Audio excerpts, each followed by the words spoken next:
Hey guys, अगर आपने episode 1 और 2 को देख लिया है तो अब चलते हैं एपिसोड 3 पर।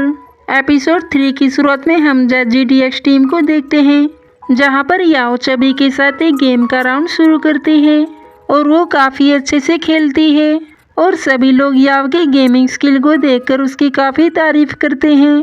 लेकिन इस चक्कर में याओ भूल जाती है कि वो उसी की टीम के साथ खेल रही है और वो चबी का साथ छोड़कर अकेले ही पूरे गेम को कंट्रोल कर लेती है। ये सब शीचन देख रहा था और वो अकेले ही गेम को जीतकर खुश हो जाती है। अब ये देखकर यूमिंग और कैट याओ के परफॉर्मेंस के बारे में कैसे पूछते हैं।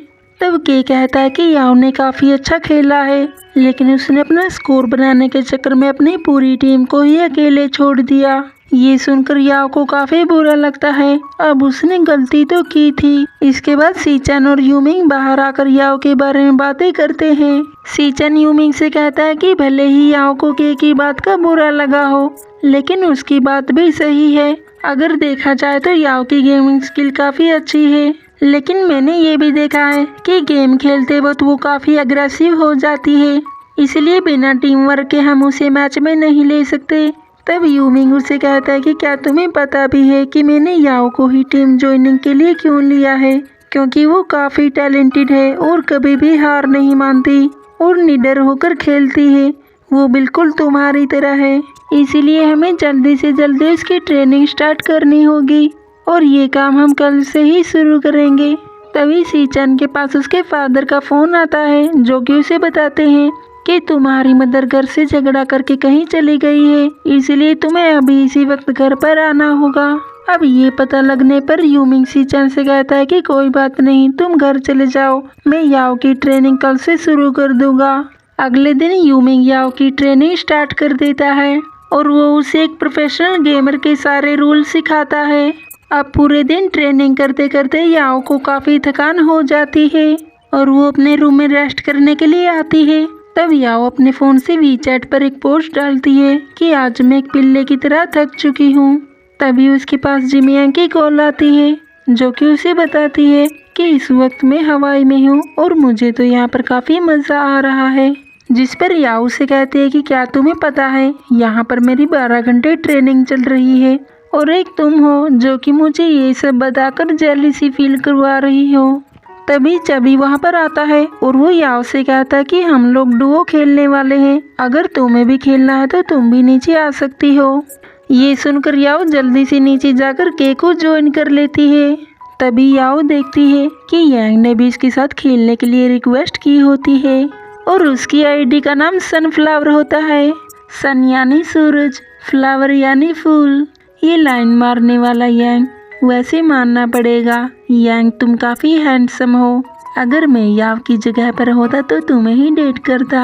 खैर ड्रामा पर आते हैं। यहाँ पर शीचन भी याओ की पोस्ट को देख रहा था और वो भी याओ के पास खेलने के लिए रिक्वेस्ट भेज देता है। शीचन की आईडी का नाम चेसमैन होता है और वो याओ के अपोजिट होता है। अब ये देखकर याओ काफ़ी परेशान हो जाती है कि वो चेसमैन मतलब शीचन से कैसे जीतेगी और अगर वो उसे हार गई तो उसे उसका कैरेक्टर नहीं मिलेगा। दरअसल याओ का पार्टनर यांग होता है और शीचन का पार्टनर के होता है।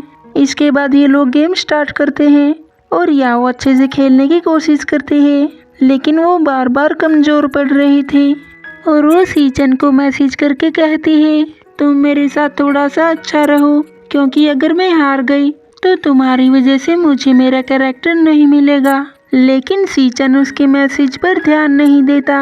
ये देखकर यांग याओ से कहता है कि शीचन तुम्हारे मैसेज को इग्नोर कर रहा है, इसलिए तुम क्यों बार बार उसे मैसेज कर रही हो, और तुम फिक्र मत करो, मैं तुम्हारे साथ हूँ।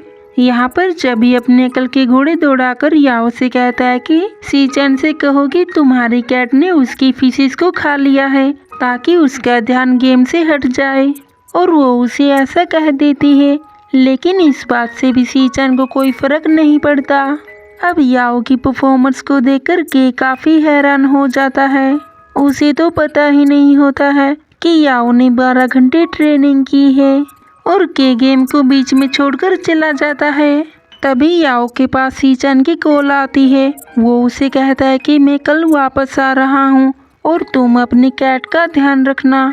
अगले दिन हम देखते हैं कि किसी ने इनके कन्वर्सेशन को पब्लिश कर दिया था और लोगों में एक गलतफहमी फैल जाती है कि इन तीनों का लव ट्रायंगल चल रहा है और याओ के घर पर उसके फादर भी इन कमेंट्स को देख रहे होते हैं और वो याओ की मदर को भी ये सब दिखा देते हैं। ये सब देखकर याओ की मदर उसके पास कॉल करती है और उससे पूछती है कि ये सब क्या चल रहा है, तुम वहाँ पर ई स्पोर्ट्स खेलने गई हो या फिर किसी को पसंद करने। जिस पर याओ उसकी मदर को बताती है कि ये सब गलतफहमी है और कुछ नहीं है और आप मेरी फिक्र मत कीजिए, मैं बिल्कुल ठीक हूँ। फिर याओ की मदर उसे पूछती है कि क्या यांग वही लड़का है जिससे तुम्हारा ब्रेकअप हुआ है और याओ हाँ कर देती है। तभी सीचन वहाँ पर आता है और वो याओ से पूछता है कि तुम्हारे और यांग के बीच में क्या चल रहा है और लोग तुम दोनों के बारे में इतने कमेंट्स क्यों कर रहे हैं। दूसरी तरफ हम यांग को देखते हैं जो कि लोगों के कमेंट्स को देखकर काफ़ी उदास था, इसीलिए उसके टीम मेंबर उसके पास आते हैं और वो उसका मूड ठीक करने के लिए याओ के बारे में उससे पूछते हैं। तब यांग इन सभी को बताता है याओ जो कि मेरी एक्स गर्लफ्रेंड है और मेरी ही वजह से वो इतना अच्छा खेल रही है क्योंकि मैंने ही उसे गेम खेलना सिखाया है। तब यांग बताता है कि उसका और याओ का ब्रेकअप कैसे हुआ था। यहाँ से हमें एक फ्लैशबैक दिखाया जाता है जहाँ हमें पता चलता है कि यांग ने अपना स्कूल स्टॉप कर दिया था और वो प्रोफेशनल खेलने के लिए बाहर चला गया था, जिसकी वजह से इनके बीच दूरियां बढ़ गई थी और अब यांग अपनी लाइफ में काफ़ी बिजी हो गया था, इसलिए उसने याओ का फ़ोन उठाना भी बंद कर दिया था। इसीलिए याओ ने यांग से ब्रेकअप कर लिया था। यहाँ पर याओ भी सीचन को ये सब बता रही होती है।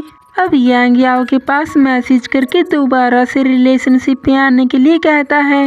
ये देखकर याओ काफ़ी हैरान हो जाती है, अरे ये नहीं सुधरेगा। फिर याओ सीचन से इसके लिए माफ़ी मांगती है क्योंकि उसे लगता है कि उसकी वजह से ये सारी गलतफहमी फैल रही है। इसी बीच याओ के पास एक नोटिफिकेशन आती है और वो देखती है कि लोग तो उसी के बारे में बात कर रहे थे, कैसे याओ सीचन का हाथ पकड़कर चल रही थी। ये सब वो सीचन को भी दिखाती है, देखो लोग कैसे हमारे बारे में बातें कर रहे हैं, जहाँ तक मुझे पता है कि मैंने तो तुम्हें टच भी नहीं किया। तब सीचन याओ का हाथ पकड़ लेता है और कहता है अब बताओ क्या तुम्हें अभी भी अजीब लग रहा है। तभी याओ अपना हाथ छुड़ा लेती है और वो जल्दी से अपने कैट को गोद में उठा लेती है। अब दोबारा से यांग याओ के पास मैसेज करके दोबारा से रिलेशनशिप में आने के लिए कहता है।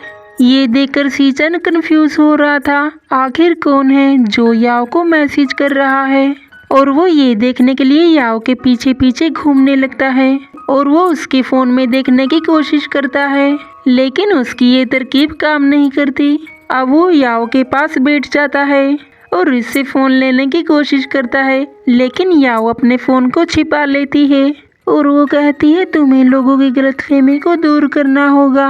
सीचन कहता है ये काम तो मैं पहले ही कर चुका हूँ। याओ चेक करती है तो सीचन ने पहले ही लोगों के लिए मैसेज छोड़ा हुआ था। इसके बाद सीचन यहाँ से जाने लगता है और वो जाने से पहले याओ को बताता है कि कल हमारा एक FNC के साथ एक मैच होने वाला है, इसलिए तुम कल हार मत जाना। ये कहकर वो वहाँ से चला जाता है। ये बात सुनकर याओ काफ़ी खुश हो जाती है क्योंकि वो पहली बार इनके साथ एक मैच खेलने वाली थी। दूसरी तरफ हम यांग को देखते हैं जिसे याओ का रिप्लाई मिलता है। ये देखकर यांग के होश ही उड़ जाते हैं। वो उसे कहती है कि अब मैं तुम्हारे साथ रिलेशनशिप में नहीं आना चाहती, इसलिए तुम अपनी फूटी किस्मत के साथ अकेले ही रहो। अब ये देखकर यांग को शक हो जाता है कि याओ और सीचन के बीच कुछ चल रहा है, इसीलिए वो अजिया के पास फ़ोन करता है और वो याओ और सीचन के बारे में उससे पूछता है, जिस पर अजिया कहता है तुम फिक्र मत करो, इन दोनों के बीच ऐसा कुछ भी नहीं है। और इसी के साथ ये एपिसोड यहीं पर ख़त्म हो जाता है। प्लीज़ वीडियो पसंद आए तो लाइक और सब्सक्राइब करना मत भूलिएगा और आपसे फिर मिलते हैं अगले वीडियो में। तब तक अपना ख्याल रखिएगा।